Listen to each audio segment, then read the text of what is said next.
Gli standard internazionali sono fondamentali per i progetti di sanità digitale che Arsenal sta sviluppando. Il perché è presto detto. Dietro questi standard ci sono delle comunità di esperti che lavorano insieme per trovare la soluzione migliore.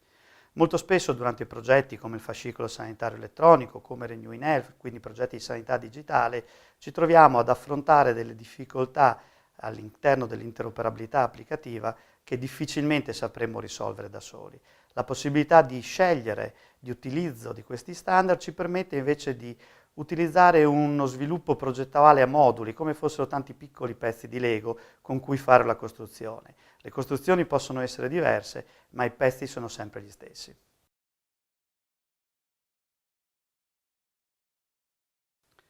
Oggi non si può parlare di sanità digitale senza parlare di interoperabilità.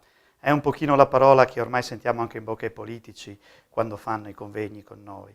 Ed è dovuto espressamente al fatto che è cambiata la medicina. La medicina non è più un fatto personale diretto fra un medico e un paziente.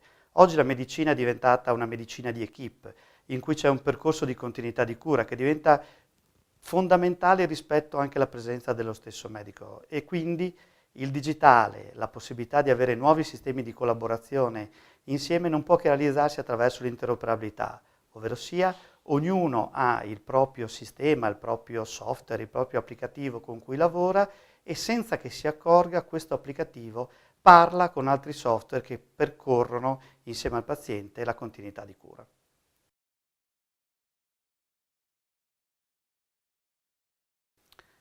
Il contributo che porta il Consorzio Arsenal essenzialmente è quello di permettere alle soluzioni che vengono sviluppate dai nostri soci di essere riutilizzate anche da altri soci.